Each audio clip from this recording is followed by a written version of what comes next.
somente os crismandos de pé.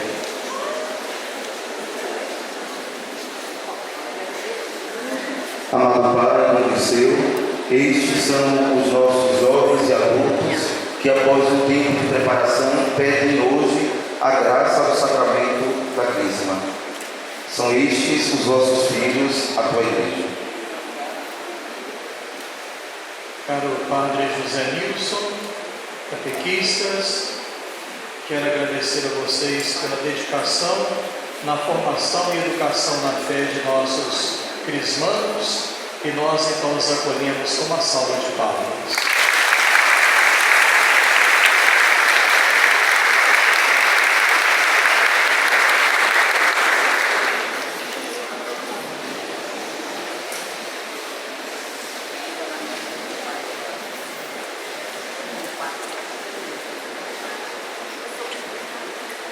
Vamos descer.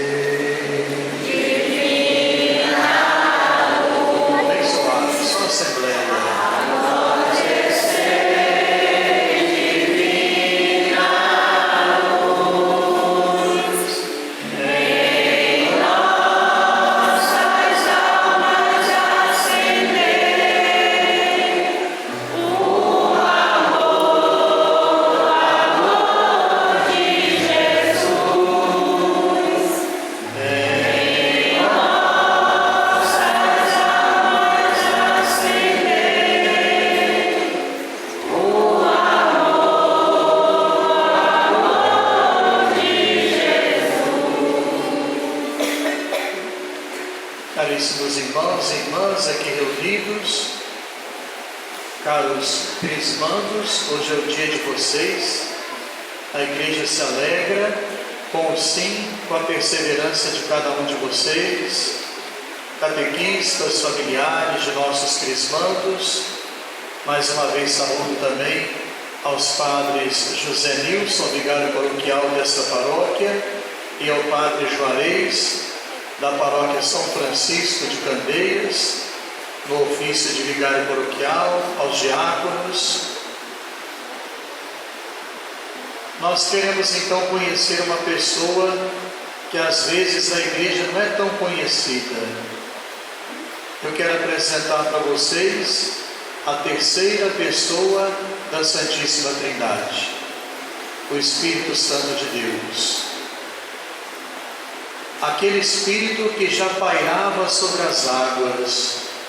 O livro do Gênesis diz então que o Espírito pairava sobre as águas. Já no ato da criação, lá estava presente o Espírito de Deus. O Espírito de Deus que agiu também nos profetas, colocando no coração deles a palavra boa, infundindo neles a coragem para anunciar e denunciar. O Espírito Santo de Deus que se manifestou no dia do batismo de Jesus.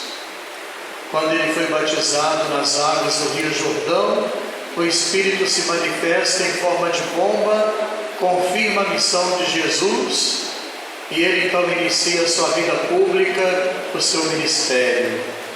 É na força do Espírito Santo que Jesus então inicia sua missão. O mesmo Espírito que foi derramado no nascimento da igreja, no dia de Pentecostes. Maria e os discípulos estavam reunidos no cenáculo, conta o livro dos Atos dos Apóstolos, e então o Espírito foi derramado em forma de línguas de fogo. E ali aconteceu um grande milagre. Cada um falava na sua própria língua, mas entendiam os apóstolos que falavam em aramaico com sotaque galileu. É o Espírito que vem promover a unidade, a comunhão. Nós também precisamos trabalhar para que a nossa igreja seja comunhão, participação e missão. Que nós nunca sejamos instrumento de divisão, de discórdia. Que nós nunca semeemos o joio na comunidade, mas sempre sejamos capazes de semear o trigo da paz, o trigo do amor, o trigo do diálogo. que nós sejamos então bons semeadores. Amados irmãos e irmãs, diferente da Torre de Babel, certamente vocês conhecem o texto da Torre de Babel, quando o ser humano, movido pela arrogância, movido pela prepotência e pela vaidade, quis construir uma torre muito alta, que alcançasse os céus. E Deus então interveio, Deus confundiu as línguas, e ali em Babel instalou-se o caos e a confusão, porque havia potência, orgulho, vaidade. Em Pentecostes acontece o contrário. Deus então envia o seu Espírito, derrama o seu Espírito, Deus Pai, e promove a comunhão e a unidade, e ali nasce a igreja, no dia de Pentecostes.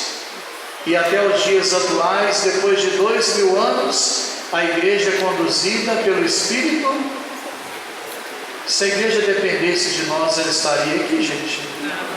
Se a igreja dependesse da minha fraqueza, da fraqueza de cada um de nós aqui, ela estaria de pé aqui hoje? Por que a igreja está de pé? Porque ela é humana e é também divina. A dimensão teândrica da igreja. Foi Jesus quem quis a igreja, como sua esposa. Por isso ela é divina. Mas ela também é humana, porque é formada por homens e os homens são falíveis. Nós erramos, falhamos, mas ela é divina, porque o Espírito Santo de Deus é quem a conduz pelos caminhos da história até os dias atuais. Se a igreja dependesse da nossa fraqueza, certamente ela estaria arruinada. Nós cremos então que é o Espírito de Deus quem conduz a igreja. Às vezes não entendemos, às vezes questionamos, às vezes ficamos pensativos, mas Deus sabe onde Ele quer conduzir a sua igreja. Portanto, nós devemos invocar, ser uma igreja cada vez mais pneumatológica, uma igreja que conta com a força do Espírito Santo, que sabe que é Ele quem a conduz. O Papa Paulo VI, São Paulo VI dizia que o Espírito de Deus é a alma da igreja, é a alma da igreja. Confiemos então na assistência do Espírito Santo. Vocês também, crismandos, procurem conhecer. Eu estou vendo aqui uma irmã Marcelina, né? Já me contaram que elas trabalharam aqui com parresia, com coragem.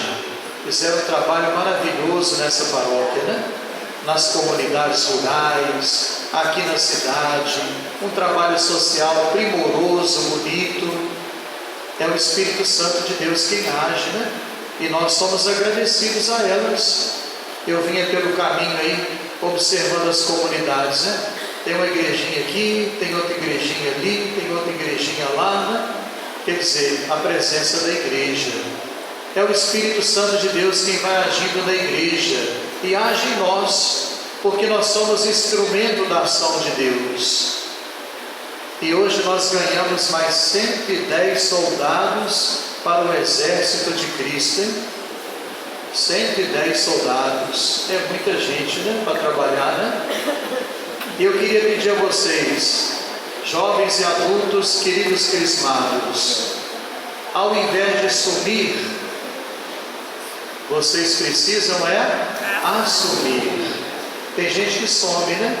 Recebe o sacramento, depois só vem à igreja no dia da encomendação, né? Não pode ser assim. É preciso assumir a nossa fé, porque o sacramento da crisma é o sacramento da maturidade. Quando eu, adulto na fé, ninguém me força, ninguém me obriga, meus pais não me levam. Eu, maduro na fé, escolho então receber o sacramento da confirmação. Eu que já sou morada do Espírito Santo pelo batismo, agora recebo a plenitude dos dons do Espírito Santo, com seus 7 dons, para que vocês estejam capacitados para a missão. capacitados, porque Deus não escolhe capacitados, mas capacita os escolhidos. Ele quem dá a graça, a iluminação, a força para nós desempenharmos a nossa missão neste mundo com tantos desafios hoje. E a nossa juventude também tem muitos desafios hoje, não tem? Tantos atrativos hoje que fazem nossos jovens se dispersarem, se afastarem da igreja, se afastarem da fé, não é verdade? Tantos modismos que vão então nos influenciando e nos afastando também de Deus. É preciso que vocês tenham um senso crítico e saibam então escolher aquilo que há de bom. São Paulo tem uma recomendação bonita. O que ele diz? Olhai tudo e ficai com aquilo que há de bom. Olhai tudo e ficai com aquilo que há de bom. Peço a assistência do Espírito Santo, para que vocês sejam bons cristãos, sal da terra, luz do mundo, fermento na massa, uma presença discreta, mas de qualidade. Não se envergonhe de assumir a sua fé católica, na escola, no ambiente de lazer, no trabalho. Não tenham vergonha de ser católico. Não é preciso ter vergonha, porque quem se envergonha de Cristo nessa vida, ele vai se envergonhar dele no dia do juízo final. Não podemos então nos envergonhar de Cristo, sem radicalismo, sem fundamentalismo, mas assumindo a nossa fé católica, que é a grande riqueza que nós temos. A grande riqueza que nós temos, que recebemos de nossos pais e queremos transmitir às futuras gerações. Lembrem-se do Espírito Santo, que vem em socorro da nossa fraqueza. Tem jovem que se lembra do Espírito Santo só no dia da prova do Enem, né? Não é assim? Tem que lembrar do Espírito Santo todo dia, pedir a assistência, a iluminação dele, e nunca perder a conexão com Deus. Fizeram uma pesquisa recente aí, o Sebrae fez uma pesquisa. Vocês sabem qual que é o maior medo da juventude hoje em dia? É a violência, que está grande aqui na Bahia, né? Saiu uma pesquisa agora, né? É da violência que a juventude tem medo? É de não arranjar um emprego? Vocês sabem qual que é o maior medo da juventude hoje? É ficar sem internet. É o maior medo da juventude hoje em dia. É ficar desconectado. Ficar desconectado é ruim, gente? Sim ou não? É sim. Perder a conexão com quem? Qual que é a conexão que nós não podemos perder, hein? Nunca? A conexão com Deus. Se passa na rua, custa entrar aqui na igreja, fazer uma oração? Custa lá visitar os idosos, lá no lar dos idosos? Coisas pequenas. Custa ajudar um amigo que está se enveredando para o mundo das drogas, dar um bom conselho, ser uma influência boa. Quanta coisa está ao nosso alcance, para que nós sejamos sal da terra, luz do mundo e fermento na massa. A conexão verdadeira que nós nunca podemos perder é aquela que nos liga a Deus, a fé. Essa não podemos perder. E cuidado também com as redes sociais, com as novas mídias. Podemos usá-las, devemos, mas cuidado também para não trocarmos a vida real pelo mundo virtual. Tem jovem que conversa com gente lá do outro lado do mundo e não tem coragem de dialogar com os pais em casa, né? Ou não é verdade? E não tem coragem de visitar um idoso e escutar a voz da experiência, a bagagem que aquela pessoa tem. Às vezes passamos horas dependurados nas redes sociais, usando novas tecnologias, trocando a vida, o mundo virtual, pelo mundo real. e nada substitui o mundo real. O olho no olho, né? Um abraço, uma boa história, um bom café, uma partilha, nada substitui isso. Então cuidado com as armadilhas também que o mundo virtual prepara para a nossa juventude. Peçam sempre a assistência do Espírito Santo. É Ele quem vem em socorro da nossa fraqueza. Sem Ele não somos nada. É Ele quem infunde em nós a parresia, a coragem, a audácia para evangelizar. Dos 7 dons do Espírito, peçam a eles 2 dons, muito necessários hoje em dia: sabedoria e fortaleza. Vamos repetir? Sabedoria e fortaleza. Sabedoria, não é a sabedoria da universidade, que é importante, claro, mas é a sabedoria que vem de Deus. A sabedoria para fazer bom uso da nossa liberdade. Tem muito jovem por aí que faz mau uso da sua liberdade, como o filho pródigo, que preferiu escolher o caminho do fracasso. Que Deus nos dê a graça de fazer boas escolhas, porque quando a gente escolhe algo, logo depois vem as consequências. Se a gente escolhe bem, vem consequências boas. Se a gente escolhe mal, quem planta limão colhe o que, gente? Laranja? Quem planta limão colhe limão, não tem jeito. Contraria a lógica, né? Portanto, saibam fazer bom uso da liberdade de vocês. Cuidado com as más companhias, cuidado com as drogas, procurem ouvir os pais. A Bíblia fala do jovem insensato que não escuta o conselho dos pais. Escutar a voz da experiência, dos avós, pessoas que de fato, que realmente querem o nosso bem. Peçam a Deus sabedoria. Não é a sabedoria da escola, nem da faculdade, que é importante, mas é a sabedoria de viver. Não tem uma música que diz assim: é preciso saber viver? Vocês conhecem, né? Gostam de música popular? É preciso saber viver, né? É preciso saber fazer boas escolhas, porque depois não adianta culpar a Deus, né? A gente tem manias que a gente faz bobagem e depois quer arranjar um culpado. Ou culpa os pais, ou culpa a Deus, e nunca a gente faz aquela reflexão: onde que eu errei? Que escolha errada que eu fiz? Peçam a Deus, ao Espírito Santo, o dom da sabedoria e também o dom da fortaleza, porque a tentação está aí. A tentação está presente, ou esteve presente na vida de Jesus, quando ele vai ao deserto. A tentação está presente na vida daquele que é casado. A tentação está presente na vida do bispo, do padre, do jovem não, né? Sim. Também? Sim. A tentação está presente na vida de vocês também, queridos irmãos? Claro que sim, né? A tentação às vezes bate na nossa porta, né? Ou não é verdade?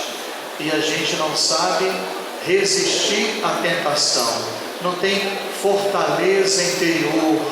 Peçam ao Espírito Santo de Deus fortaleza para suportar as tribulações do mundo presente e ao mesmo tempo também suportar e rejeitar a tentação. Como nós rezamos no Pai Nosso, né? Não nos deixeis cair em tentação, mas livrai-nos do mal. E para terminar, o padre José Nilson falou comigo que quer ver todo mundo na missa, né? Todo final de semana, porque domingo sem missa é semana sem graça. Domingo sem missa é semana sem graça. Depois vocês podem acessar meu Instagram lá, viu? Eu sempre falo isso. Dom_Dirceu. Dom_Dirceu. Eu sempre falo essa frase lá, que domingo sem missa é semana sem graça. Então ele quer ver todo mundo na missa, né? E mais ainda, quer ver todo mundo abraçando alguma pastoral, algum serviço, a catequese. Vem aí o CRI Jovem, dia 1º de outubro. Ele falou comigo que só daqui de São Sebastião vão sair 17 ônibus de jovens. Ele até escorregou lá na cadeira. O CRI Jovem, quem já participou do CRI Jovem, levanta a mão. Então, estão convidados, dia 1º de outubro. Vamos marcar nossa presença lá, presença forte. E por fim, rezemos também pela Jornada Mundial da Juventude, que acontecerá do dia 1º ao dia 6 de agosto. Procure acompanhar, mesmo não estando lá, né? É uma bênção. Há 10 anos atrás eu estive na jornada no Rio de Janeiro. Alguém aqui teve na jornada no Rio? Uma bênção, não foi? Uma experiência maravilhosa. Então que vocês acompanhem também e rezemos pelos jovens brasileiros. 10.000 jovens brasileiros estarão em Lisboa. Aqui da nossa diocese, 7 jovens estarão lá. Então que seja um momento importante de renovação da nossa fé e desse esforço da Igreja de evangelizar a juventude, como quer a nossa Igreja no Brasil. Amém. Amém.